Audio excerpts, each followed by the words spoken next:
بسم اللہ الرحمن الرحیم۔ خیال ٹی وی کے معزز خواتین و حضرات، السلام علیکم ورحمۃ اللہ وبرکاتہ۔ میں ہوں آپ کا دوست محمد علی خضر۔ آج کی اس ویڈیو میں ہم بات کریں گے سیدنا آدم علیہ السلام کی نماز جنازہ کس نے پڑھائی۔ جب حضرت آدم علیہ السلام کی عمر مبارک 970 برس کی ہوئی تو وفات کا وقت قریب آیا، تو آپ نے اپنے بیٹے حضرت شیس علیہ السلام کے حق میں وصیت کی، انہیں رات اور دن کے اوقات اور ان اوقات میں ادا کی جانے والی عبادات کی تعلیم دی، اور انہیں بتایا کہ ایک طوفان آنے والا ہے۔ جب وہ طوفان نوح آ جائے تو میری ہڈیوں کو اس طوفان سے بچانا۔ اگر تم زندہ نہ رہے تو اپنے بچوں کو وصیت کر دینا۔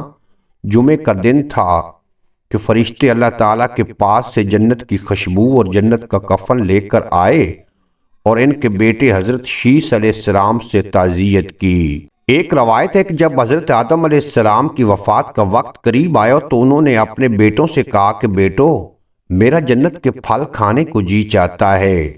وہ تلاش کے لیے نکلے، انہیں سامنے سے فرشتے آتے نظر آئے جن کے پاس حضرت آدم علیہ السلام کا کفن اور خوشبو تھی، اور ان کے پاس کلہاڑے، کسیاں اور ٹوکریاں بھی تھیں۔ انہوں نے کہا کہ آدم کے بیٹو، تمہیں کس چیز کی تلاش ہے، یا کس طرح، کہاں، اور تم کیا چاہتے ہو اور کہاں جا رہے ہو؟ بیٹوں نے کہا، ہمارے والد بزرگوار بیمار ہیں اور جنت کے میووں کی خواہش رکھتے ہیں۔